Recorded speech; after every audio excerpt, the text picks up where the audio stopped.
Baik, salam sejahtera dan selamat pagi diucapkan kepada kelas tingkatan 5 SMK di Banak.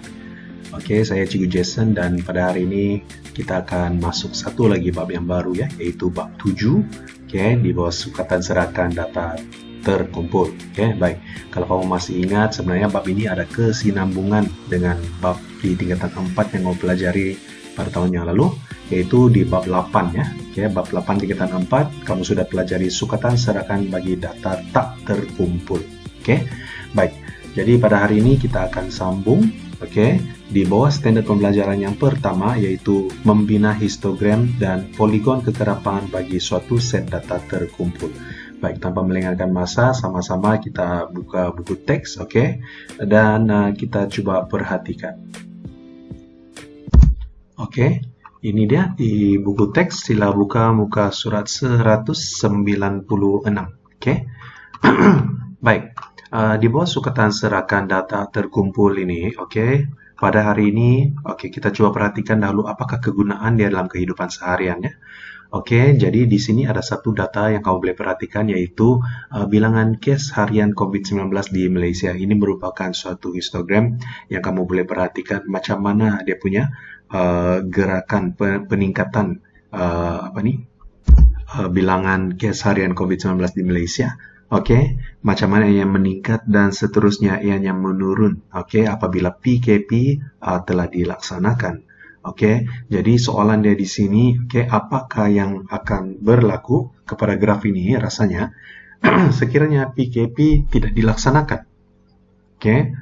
Kamu boleh agakkan sama ada ianya meningkat ataupun menurun. Disebabkan adanya PKP, ketika itu grafnya akan menurun. Tapi kalau tidak ada PKP ini, mungkin graf dia akan meningkat. Baik. Jadi daripada paparan ini kita boleh membuat ambil tindakan. Yaitu sekiranya graf ini semakin meningkat, kita boleh buat satu kajian bagaimanakah cara ataupun kaedah paling sesuai untuk membuatkan graf ini dia menurun. Itu contoh dia. Baik, kita akan teruskan kepada serahkan, yaitu di bawah 7.1 ya. Jadi bagaimanakah membina histogram dan poligon kekerapan? Jadi seperti yang telah Cikgu bagi tahu, semasa di tingkatan 4 dahulu, kamu telah mempelajari cara mentafsir serahkan bagi data tidak terkumpul, dengan menggunakan plot batang dan daun dan plot titik. Kita sama-sama perhatikan. Ini adalah sukatan serahkan data tak terkumpul di tingkatan 4 yang telah kamu pelajari, yaitu di bawah perwakilan data, kamu telah pelajari plot batang dan daun, plot titik, dan plot kotak. Baik. Bagi suatu set data yang terkumpul, kita boleh melihat serahkan dengan membina histogram dan poligon kekerapan bagi data tersebut. Sebelum membina histogram dan poligon kekerapan, Anda perlu mengetahui selang kelas HUD. Selang kelas, HUD bawah, HUD atas, titik tengah, dan juga sempadan bawah, seterusnya sempadan atas, dan juga kekerapan longgokan yang boleh diperoleh daripada jadual kekerapan. Baik, kita pergi terus kepada contoh yang pertama. Sebelum itu, ini adalah sangat penting ya. Ini adalah rumus bagaimana untuk mencari size selang kelas. Yaitu kita ambil nilai terbesar data dan kita tolakkan dengan nilai data terkecil, kemudian kita bahagikan dengan bilangan kelas. Kemudian cara untuk mencari HUD bawah pula ialah nilai terkecil dan HUD atas ialah nilai terbesar dalam setiap selang kelas. Untuk titik tengah pula ialah HUD bawah tambah HUD atas bahagi dengan 2. Kemudian sempadan bawah ialah HUD atas kelas sebelumnya ditambah dengan HUD bawah kelas itu kita bahagi dengan 2. Dan akhir sekali, sempadan atas, kita ambil HUD atas kelas itu, tambah HUD bawah kelas selepasnya, kemudian kita bahagi dengan 2. Baik, kita akan praktikan semua rumus ini dalam contoh-contoh yang kita akan bincangkan sebentar nanti. Baik, tanpa melengahkan masa, kita teruskan kepada contoh yang pertama. Set data di sebelah menunjukkan tinggi kepada CM yang terhampir bagi sekumpulan murid tingkatan 5. Soalan yang pertama, tentukan selang kelas yang sesuai supaya bilangan kelas menjadi 6. Berapa bilangan kelas yang dia mau? 6. Jadi kalau kita rujuk balik rumus di atas, kita perlu, sebelum itu, untuk menentukan selang kelas, kita perlu tahu apakah size selang kelas dia dahulu. Itu sangat penting ya. Jadi untuk mengetahui size selang kelas, ini caranya. Baik, daripada data yang diberikan di sini, apa yang kita perlu buat ialah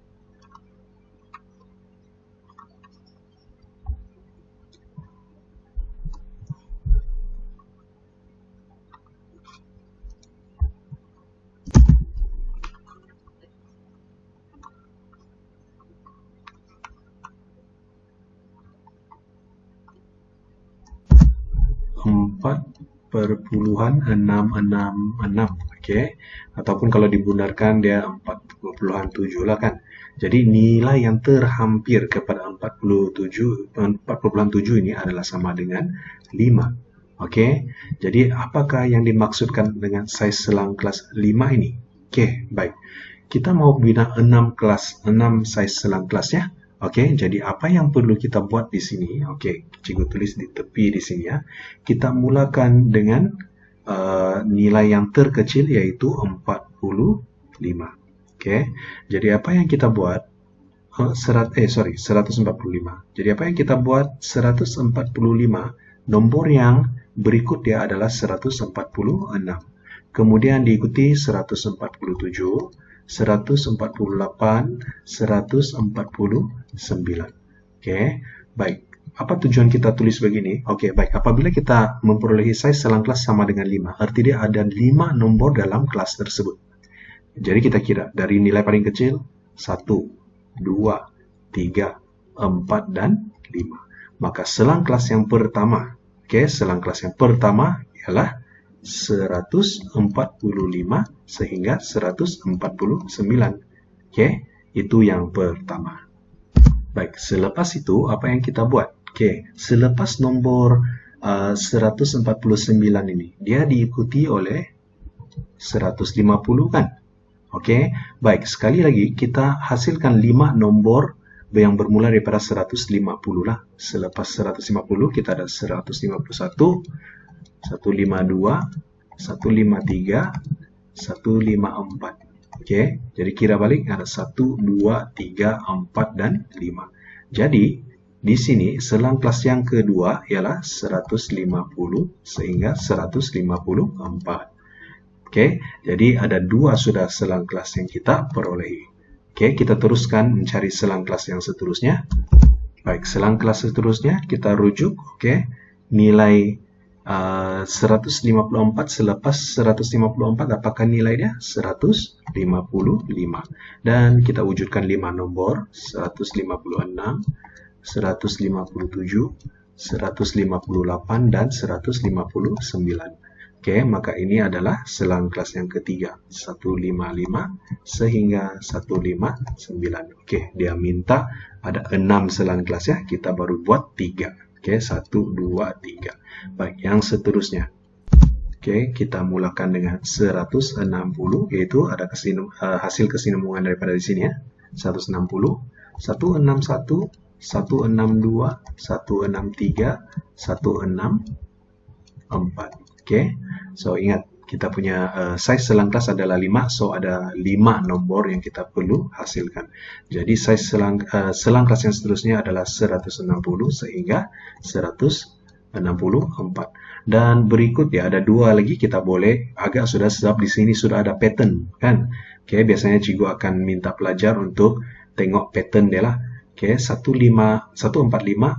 sini 150, 155, sini 160. Maka 165 di sini akan jadi apa? 169. Kemudian 170 dan di sini adalah 174. So ada berapa sudah? 1, 2, 3, 4, 5, dan 6 selang kelas. Baik, kita perhatikan penyelesaian di buku teks. Ini dia. Penyelesaiannya. Inilah bagaimana cara dia dapat jawaban 6 selang kelas tuh. Baik, kemudian kita perhatikan pula soalan B. Baik, untuk soalan B, Bina jadwal kekerapan. Oke, ini sangat penting. Berdasarkan maklumat di E, maklumat yang kita telah perolehi tadi. Seterusnya, lengkapkan jadwal kekerapan tersebut dengan had bawah, had atas, titik tengah, sempadan bawah, dan sempadan atas. Oke, baik. Ingat, di sini sangat penting. Untuk membina jadwal kekerapan, sudah tentu kita mesti ada nilai kekerapan. Oke, nilai kekerapan. Baik, kita pergi terus sahaja kepada jadwal yang penyelesaian soalan di bawah ini. Oke, kalau kamu perhatikan ya, inilah jadwal yang perlu kamu sediakan. Oke, pertama sekali kamu perlu ada tinggi. Oke, yaitu diisi dengan selang kelas yang telah kita peroleh itu tadi. Oke, ini adalah kolom yang pertama lah yang perlu ada. Tolong ingat ya. Kemudian yang diikuti oleh kekerapan. Oke, bagaimanakah cara dia dapat kekerapan ini? Oke, baik, kita perhatikan jadwal di atas tadi itu. Baik, boleh nampaknya semua? Oke, coba kita perhatikan ya. Oke, untuk selang kelas 145 sehingga 149. Oke, yaitu nomor-nomor yang terlibat di sini. Kalau masih ingat tadi adalah 145, 146, 147, 148, dan akhir sekali 149. Oke, adakah nomor-nomor yang di sini ini terlibat di dalam petak ini? Oke, coba kita perhatikan ya. Oke, kita ada 145 sehingga 149 ada 1. Kemudian kita cari lagi. Yes, di sini ada 2. Oke, so jawaban untuk kekerapan bagi selang kelas ini adalah 2 lah. Inilah bagaimana dia dapat jawaban tersebut. Oke, 2. Baik, seterusnya kita lihat pula dari 150 sehingga 154. Oke, coba kita perhatikan nomor-nomor yang terlibat dalam selang kelas ini. Oke, kita ada, sebentar ya. Kita ada 1. Cari lagi. Kita ada 2. Mana lagi? Ada lagi? Habis? Oh, kita ada 3. Ada lagi? Tidak ada. So, maka kekerapan untuk selang kelas ini adalah 3. Begitu sahaja. Oke, dan begitu juga selang kelas yang seterusnya. Bagaimana cara ianya dapat diperolehi? Oke, seterusnya had bawah. Baik, yang ini ya. Oke, kita sudah sampai di sini. Kekerapan kita sudah pelajari. Sekarang kita pergi kepada had bawah. Oke, baik. Had bawah ini, kalau kita perhatikan selang kelas yang kita perolehi, ini adalah had bawahnya. Oke, untuk selang kelas ini adalah had bawah, ini adalah had atas. So, had bawah di sini adalah 145. Manakala had atas dari sini adalah 149. Baik, kita perlu cari had bawah dan had atas seperti yang dikehendaki oleh soalan. Oke, jadi kita isikan semua ini. Untuk yang ini had bawah 150 dan had atas adalah 154. Begitu juga dengan selang kelas yang seterusnya lah. Oke, untuk yang ini had atas dia adalah 159 dan isikan juga yang lain. Maka setakat ini 4 ini telah kita berjaya selesaikan. Oke. Baik, bagaimana pula cara untuk mencari titik tengah? Baik, untuk titik tengah, bagaimana cara untuk mencarinya? Kita ambil had bawah, kita tambah dengan had atas, kemudian kita bahagikan hasil tambah ini dengan 2. Oke, seperti yang kamu dapat perhatikan dalam rumus ini. Apa? Oke, titik tengah sama dengan had bawah tambah had atas bahagi dengan 2. Oke, jadi cara dia bagaimana? Oke, kita ambil had bawah untuk selang kelas yang pertama ini 145 tambah dengan had atas 149 bahagi dengan 2. Berapakah jawabannya? Kita kira guna kalkulator ya. Oke, sebentar. Oke, kita tekan kalkulator. 145 tambah 149 bahagi 2. 14. Oke, sekejap. 145 tambah 149. Kemudian kita bahagi dengan 2. Jawaban yang kita akan peroleh 147. Baik, kalau kita perhatikan, ya inilah cara macam mana dia dapat jawabannya.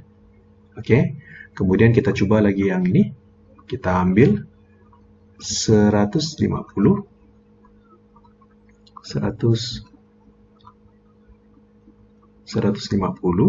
tambah dengan 154, kemudian kita bahagi dengan 2. So, jawaban dia adalah 152.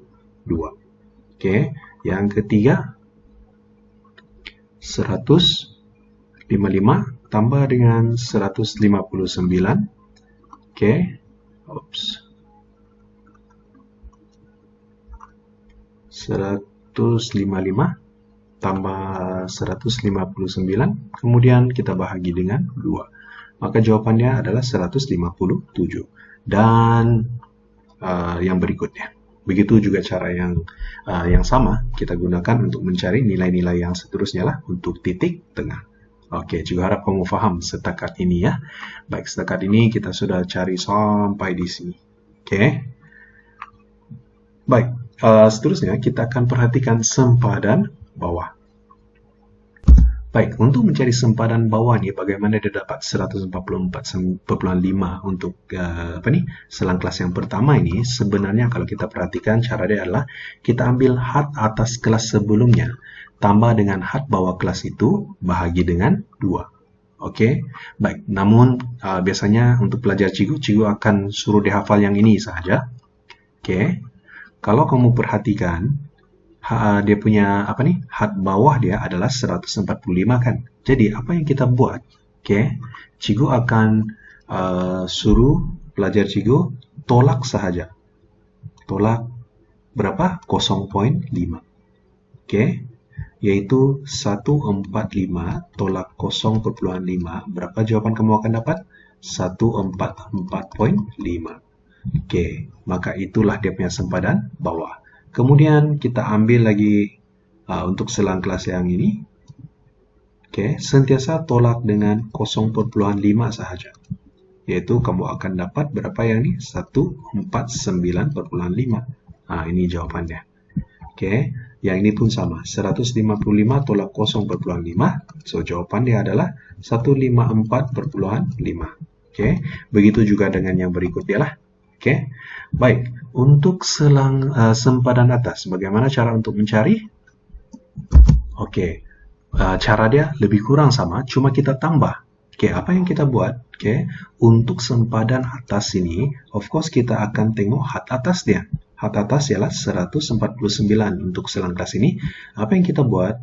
Oke, kalau tadi kita tolak 0,5, yang ini kita tambah 0,5. Jadi jawaban dia adalah 149,5. Dan kemudiannya untuk selang kelas yang seterusnya, oke, dia punya sempadan atas ialah 154 tambah 0,5. Jawaban dia adalah 154,5. Oke, itulah cara dia dapat. Oke, dan seterusnya kita coba lagi satu. Oke, 159 tambah 0,5. Jadi jawabannya adalah 159,5. Oke, ini jawabannya. Oke, begitu juga dengan jawaban-jawaban yang lain lah. Oke, kita ambil had atas tambah 0,5 untuk sempadan atas. Dan kita untuk mencari sempadan bawah ini, kita ambil had bawah tolak 0,5. Oke, maka kita akan dapat sempadan bawah. Oke, maka dengan itu lengkaplah kita punya jadwal kegerapan. Oke, cikgu harap kamu boleh faham untuk yang ini ya. Jangan risau, sebab selepas ini kamu boleh coba latihan yang cikgu berikan. Oke, baik, seterusnya. Oke, kita perhatikan. Di sini, oke, sekarang kita berada di muka surat 200. Oke, baik. Di sini kita lihat ada dua kaidah sebenarnya bagaimana cara untuk mencari size selang kelas. Baik, yang kaidah pertama kita telah bincangkan tadi, kita ambil had bawah. Oke, sebenarnya kita ambil had bawah, kita tolak dengan kita ambil had atas ditolak dengan had bawah saja. Oke, baik. Kalau kita perhatikan yang ini, oke, had bawah ini had atas kan. Oke, so apa yang kita buat? Oke, kita ambil had bawah selang kelas sebelumnya, kita tolak dengan had bawah selang kelas yang ini. Oke, baik. Itu yang dia maksudkan di sini lah. Oke, ini adalah had bawah kelas yang sebelumnya 145 dan ini pula adalah had bawah kelas kelas yang seterusnya. Oke, kalau kita perhatikan jadwal ini deh. 150 tolak 145 kita dapat 5 kan? 155 kita tolak 150 kita dapat 5 kan? Begitu juga dengan yang seterusnya lah. Oke, yang ini tolak dengan yang ini. Oke, had bawah tolak had bawah lah pada selang kelas yang beturutan itu. Oke, dan satu lagi cara yaitu beza antara sempadan atas dengan sempadan bawah. Oke, yaitu kita tolakkan sempadan atas kita tolak dengan sempadan bawah. Oke, daripada jadwal di sini sempadan atas contoh dia yang ini adalah 149,5, kita tolak 144,5, maka jawaban dia kita akan dapat sama dengan 5 lah untuk yang ini. Begitu. Oke, begitu juga dengan yang kamu boleh cari di mana-mana selang kelas yang kamu mau lah. Kamu boleh guna yang ini juga. Oke, tolak dengan yang ini, kamu akan dapat jawaban yang sama. Semuanya adalah 5. Oke, baik. Itu cara bagaimana untuk mencari size selang kelas. Tolong ingat ya. Oke, untuk yang ini kita ambil 150 tolak 145. Oke, ataupun 155 tolak dengan 150. Oke, kita akan dapat jawaban yang sama. Oke, kita perhatikan yang seterusnya. Oke, sekarang kita akan perhatikan bagaimana cara untuk mencari kekerapan longgokan. Ini sangat penting ya. Oke, baik. Kekerapan longgokan bagi suatu data juga boleh diperolehi daripada jadwal kekerapan. Oke, berarti dia daripada jadwal kekerapan yang kita telah sediakan ini, oke, ataupun kita telah kira ini tadi, kita boleh dapat kekerapan longgokan. Oke, baik. Kekerapan longgokan bagi suatu selang kelas ialah hasil tambah kekerapan bagi suatu selang kelas itu dengan jumlah kekerapan kelas-kelas sebelumnya. Oke, baik. Hal ini memberikan suatu kekerapan longgokan dalam tertib menaik. Oke, baik. Untuk contoh kita perhatikan. Oke, cikgu ambil contoh kedua ini. Baik. Bagaimana cara untuk mencari kekerapan longgokan? Oke, daripada jadwal yang diberikan ini, kamu kena bina jadwal secara menegak ya. Oke, bagaimana jadwal tersebut? Oke, kita bina jadwal, kita ubah sesuai jadwal di atas ini. Oke, dalam keadaan begini. So, di sini adalah umur. Oke, umur dia adalah 10 hingga 19, 20 sehingga 29, 30 sehingga 39, 40, 49, 50 tolak 50, tolak pula sehingga 59. Itu saja pula kan. Oke, abaikan yang di bawah ini ya. Oke, baik. Seterusnya kita ada kekerapan. Kekerapan dia pula adalah 4, 5, 8, 7, dan 3. Oke, baik. Boleh paham macam mana kita ubah sesuai jadwal di atas ini ke bentuk begini? Oke, baik. Seterusnya, untuk mencari kekerapan longgokan, kita kena tambah kolom di sebelah kanan inilah. Oke, juga sudah tambah. Baik, so di sini adalah kekerapan longgokan ya. Oke. Untuk kekerapan longgokan ini, oke, yang petak pertama pada selang kelas yang pertama ini, kita ikut sahaja apa yang ada di kekerapan, yaitu 4. Oke, boleh paham? Oke, kemudian apa yang kita buat, oke, di sini kita kena ambil 4 ini, kita tambah dengan kekerapan yang berada di selang kelas seterusnya, yaitu 5. Jadi 4 tambah 5 kita akan dapat 9 lah. Jadi sini adalah 9. Oke. Kemudian di sini pula kita tambah dengan yang ini. Kita akan dapat berapa? 17. Oke. Kemudian seterusnya yang ini dengan yang ini kita tambah. Kita akan dapat 24. Dan yang seterusnya lah. Begitu. 24 tambah dengan 3, akhirnya kita akan dapat 27. Oke, maka demikianlah cara macam mana untuk mencari kekerapan longgokan. Oke, so inilah dapatan daripada kita punya pengiraan tadi itulah. Oke. Oke, ini dia. Cara dia macam mana. So, yang ini ingat lah. Oke, kita ambil terus sahaja daripada kekerapan pada kelas tersebutlah. Oke, baik. Untuk sesi pembelajaran hari ini, Cikgu rasa Cikgu tamatkan di sini sahaja. Baik, untuk latihan nanti, oke,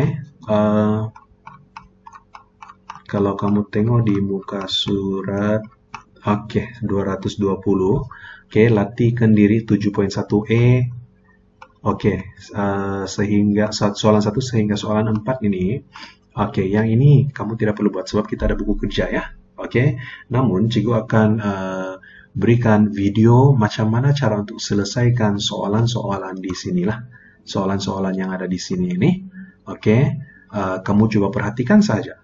Yang ini tidak perlu buat, oke, yang ini untuk latihkan diri saja, oke, latihkan diri saja. Yang kamu perlu buat adalah latihan dalam buku kerja. Jadi latihan dalam buku kerja kamu, oke, yang inilah, oke.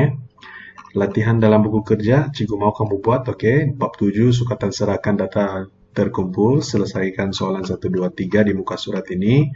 Kemudian untuk yang ini, serahkan 7.1, oke, selesaikan semuanya, oke, dan cari kekerapan longgokan. Itu sahaja latihan untuk hari ini. Oke, maka dengan itu, oke, Cikgu tamatkan sesi pembelajaran kita pada hari ini. Seperti biasa, kalau ada sebarang soalan, sila WhatsApp dalam grup kita, matematik, maupun PM Cikgu secara personal, oke, Cikgu akan tunjukkan cara ataupun penyelesaian bagi masalah tersebut. Jadi dengan itu, sekian dan terima kasih.